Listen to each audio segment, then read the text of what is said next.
আহ, এই মুহূর্তে তো বিশ্বকাপের চিন্তা মাথায় নেই। যেহেতু একটা ফ্র্যাঞ্চাইজি হয়ে খেলতেছি, সম্পূর্ণ ডেডিকেশন এখানে আমার ফ্র্যাঞ্চাইজির জন্যই থাকবে। এবং তারা যখন উইলিংলি এই জিনিসটা চেয়েছে, আমি অবশ্যই অ্যাজ এ ফ্র্যাঞ্চাইজি যখন এই জিনিসটা আপনার কাছে চায়, অ্যাজ এ প্লেয়ার হিসেবে আমার দায়িত্ব এটা গ্রহণ করার জন্য। অ্যান্ড আমার মনে হয় আমি সঠিক সিদ্ধান্ত নিয়েছি। চেষ্টা তো কখনো কমতি থাকে না। অ্যাজ এ ব্যাটসম্যান হিসেবে যখন খেলেছি 100% দেওয়ার চেষ্টা করেছি। অবশ্যই অ্যাজ এ ক্যাপ্টেন হিসেবে আর একটু দায়িত্ব বেশি থাকবে। At the same time as a batting করার সময় তো আমি অ্যাজ এ ব্যাটসম্যান, আমার কাজটাই থাকবে রান করার। সো চেষ্টা করব ওখান থেকে 100% দেওয়ার। আমার কাছে মনে হয় না খুব একটা চ্যালেঞ্জিং, কারণ আপনি যদি দেখেন এই মুহূর্তে আমরা যদি একটা ম্যাচ জিতি তাহলে কোয়ালিফাই করবো সুপার 4-এ। সো সুপার 4-এ কোয়ালিফাই করাটা ভেরি মাচ ইম্পর্টেন্ট আমাদের জন্য। দেন আমরা যদি ওখানে ম্যাচ বাই ম্যাচ আগাইতে পারি তাহলে তো অবশ্যই যেটা বলে টপ ফাইনালে যাওয়ার জন্য। সো অপশন এখনও হাতে আছে, এমন না যে আমি এমন একটা সময় হাতে নিয়েছি যেখান থেকে কামব্যাক করার বা কোনো অপশনই নেই।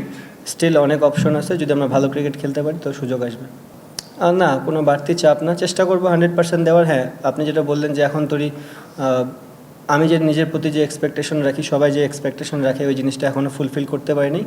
বাট কমতি কখনোই ছিল না, চেষ্টা করবো ওখান থেকে ওভারকাম করে রংপুরে যেন ভালো কিছু দিতে পারি। আমার ইনপুটটা সবচেয়ে ভালো কোচ বলতে পারবে। আমি যা যা ইনপুট দিয়েছি বা কোচ ক্যাপ্টেন যারা ছিল আগে, চেষ্টা করেছি আমার যতটুকু নলেজ আছে আমি সেই জিনিসগুলো শেয়ার করার জন্য। অবভিয়াসলি আপনি যখন আরেকটা জিনিস হচ্ছে, আমরা দেখবেন খুব ক্লোজ কিছু গেম হেরেছি, যেটা না হারলে হয়তো বা এই পয়েন্ট টেবিলটা এরকম হতো না।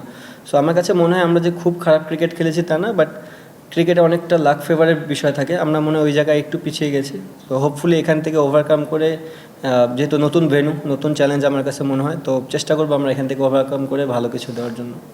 কারণ ক্রিকেটটা মাঠে হয়, কাগজে কলমে তো জাস্ট নামই হয়। সো হ্যাঁ, অবভিয়াসলি আপনি বড় নাম থাকতে পারে টিমে, বাট আপনি গিভেন ডেতে অপোনেন্টের সাথে আপনি কতখানি সাকসেসফুল হচ্ছেন, আপনার ক্রিকেটে স্মার্ট কতখানি হতে পারতেছেন, এটা ডিপেন্ড করে আপনার রেজাল্টের উপর। আর যেটা বললাম, আমরা দুইটা গেম এমন গিয়েছে যে জিতা গেমগুলো হেরে গিয়েছি। সো ওই দিক দিয়েও যদি আমরা একটু লাক ফেভার পেতাম বা অ্যাজ এ আর একটু স্মার্ট ক্রিকেট খেলতে পারতাম, তাহলে মনে হয় আজকে পয়েন্ট টেবিলে আমরাও 1-2-এর ভিতর থাকতাম।